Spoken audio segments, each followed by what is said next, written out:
বাংলা ভাষা আমাদের গর্ব, আমাদের অহংকার। আজকে বাংলা ভাষাকে কেন্দ্র করে বাংলা ভাষায় আজকে বঙ্কিমচন্দ্র চট্টোপাধ্যায় বন্দে মাতরম ধ্বনি, বাংলা ভাষায় আমাদের নেতাজি সুভাষচন্দ্র বসু জয় হিন্দ যে বাণী থেকে শুরু করে আজকে বিশ্বকবি রবীন্দ্রনাথ ঠাকুর যেখানে বাংলা ভাষায় তার ভারতের জাতীয় সঙ্গীত রচনা থেকে শুরু করে এই বাংলা ভাষার ঐতিহ্য, বাংলা ভাষার গরিমা এবং বাংলা ভাষাকে রক্ষা করা, তেমনি পাশাপাশি আজকে বালুরঘাট শহরের বিভিন্ন প্রান্তে আমরা একটা জিনিস লক্ষ্য করেছি যে আমরা বোর্ড অফ কাউন্সিলরের মিটিংয়ে সেটা অলরেডি কয়েক মাস আগেই সিদ্ধান্ত গ্রহণ করা হয়েছে যে বালুরঘাট পৌরসভার অন্তর্গত সমস্ত যারা ব্যবসায়ী আছে, কমার্শিয়াল প্লেসগুলো যেভাবে আছে, সেখানে আমরা বাংলা ভাষাকে ম্যান্ডেটরি করছি সেই সাইনবোর্ডগুলোতে বিজ্ঞাপন প্রেরণ করার ক্ষেত্রে। বাংলা ভাষাটা বাধ্যতামূলক থাকবে, পাশাপাশি অন্য ভাষায় কেউ লিখতে পারে। সেই জায়গাটা অলরেডি আমরা সিদ্ধান্ত নিয়ে ফেলেছি আগেই, বোর্ড অফ কাউন্সিলরের মিটিংয়ে আমাদের অলরেডি সিদ্ধান্ত হয়েছে।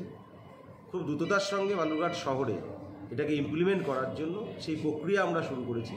খুব তাড়াতাড়ি এই বিষয়টিকে নিয়ে আমরা ব্যবসায়ী মহল থেকে শুরু করে বালুরঘাটের সুশীল সমাজ থেকে শুরু করে, এবং আমি আপনাদের মাধ্যমে অনুরোধ করব সকলকেই যে আমাদের এই যে প্রচেষ্টা, এটাকে যাতে আমরা সার্থক রূপে বাস্তবে রূপ দিতে পারি এবং আমাদের বাংলা ভাষার ঐতিহ্যকে, বাংলাকে আরও যাতে আমরা এগিয়ে নিয়ে যেতে পারি তার জন্য। এবং পাশাপাশি দেখুন, গ্রামগঞ্জ থেকেও প্রচুর লোক বালুরঘাট শহরে আসে, যে অনেক সময় তাদের ক্ষেত্রে খুব তাড়াতাড়ি কিন্তু মানুষের দৃষ্টিতে আসবে, দৃষ্টিগোচরে হবে যে কোন দোকানটা বা কোন অফিসটা বা কোন কমার্শিয়াল প্লেসে তারা ঢুকছে।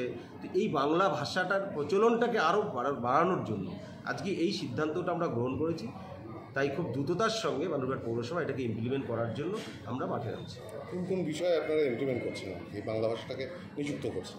এটা প্রত্যেকটা ক্ষেত্রেই বালুরঘাট শহরের অন্তর্গত যে সমস্ত আমাদের যে দোকানগুলো রয়েছে, ব্যবসায়িক প্রতিষ্ঠান রয়েছে, কমার্শিয়াল প্লেসগুলো রয়েছে, বা অফিসিয়ালস যে অফিসগুলো রয়েছে, সেখানেও আমরা প্রত্যেক জায়গায় আমরা সেই যেগুলোকে আমরা অনুরোধ করব যাতে বাংলাতে সর্বপ্রথমে লেখা থাকে, তারপরে ইংরেজিতে থাকতে পারে, তারপরে অন্য ভাষাতে থাকতে পারে।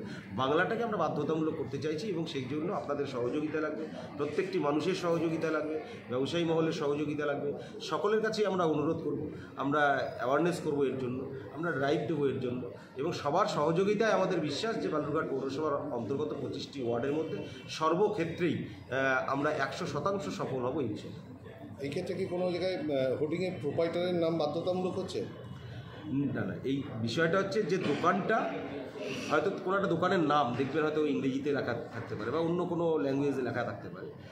তো আমাদের মেন বিষয়টা হচ্ছে যে আমরা সেই প্রতিষ্ঠানের যে নামটা, সেই প্রতিষ্ঠানের যে নামটা, সেই নামটা যেন বাংলাতে প্রথমে হয়, তারপরে অন্য কোনো ভাষাতে হোক, সেটা কোনো বিষয়, বাংলাতে যেন প্রথমে হয়।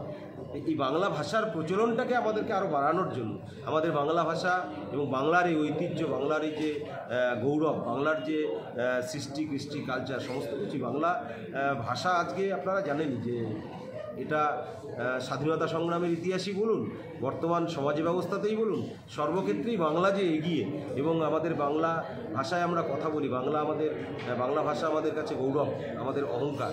সুতরাং বাংলা ভাষাকে আরও বেশি করে মানুষের কাছে পৌঁছে দেওয়ার জন্য এবং আরও বেশি করে এটাকে প্রচলনটাকে বাড়ানোর জন্য এবং পাশাপাশি মানুষের সুবিধার্থে এই জিনিসটাকে ইমপ্লিমেন্ট করার জন্য আমরা খুব দ্রুততার সঙ্গে এটাকে প্রয়োজনীয় পদক্ষেপ গ্রহণ করব। কি মনে হচ্ছে বাংলা ভাষা বা বাংলার প্রচলনটা কমে যাচ্ছে বা অন্য ভাষা গুরুত্ব বেশি পাচ্ছে, সেই জন্য করা? না, সেরকম বিষয় নেই। গুরুত্ব কমে যাওয়া বা গুরুত্ব না কমে যাওয়াটা বিষয় নয়। বিষয়টা হচ্ছে এটা ইতিমধ্যেই অলরেডি আমরা বেশ কয়েক মাস আগেই কিন্তু বোর্ড অফ কাউন্সিলরে আমরা সিদ্ধান্ত গ্রহণ করেছি। কিন্তু বর্তমান রাজনৈতিক পরিস্থিতিতে এবং বর্তমান সামাজিক পরিস্থিতিতে যেভাবে বাংলা ভাষার উপরে আক্রমণ হচ্ছে, আজকে বাংলা ভাষায় কথা বললে বাংলাদেশে তকমা লাগিয়ে দেওয়া হচ্ছে। আজকে বাংলা ভাষায় কথা বললে সেখানে আজকে বাংলা ভাষায় কথা বললে আজকে আমরা দেখতে পাচ্ছি যে ডিটেনশন ক্যাম্পে পাঠিয়ে দেওয়া হচ্ছে, বাংলা ভাষায় কথা বললে আজকে জেলে পাঠিয়ে দেওয়া হচ্ছে। এই যে বিষয়গুলো, যেগুলো কিন্তু এটা সত্যি বাংলা ভাষা এবং বাঙালিদের ক্ষেত্রে কিন্তু এটা আমাদের একটা অপমান। এবং বাংলায় আমরা যারা কথা বলি, বাংলা আমাদের গর্ব, বাংলা ভাষা আমাদের অহংকার। তো সেই ভাষার উপরে এই যে আক্রমণ, যে ভাষা সন্ত্রাস চলছে, এইটা কিন্তু কখনোই মেনে নেওয়া যায় না। এবং আগামী দিনে বাংলা কখনো পশ্চিমবঙ্গের মানুষ, বাংলা এবং বাঙালি কিন্তু এটার উপযুক্ত জবাব যথাসময়ে দেবে।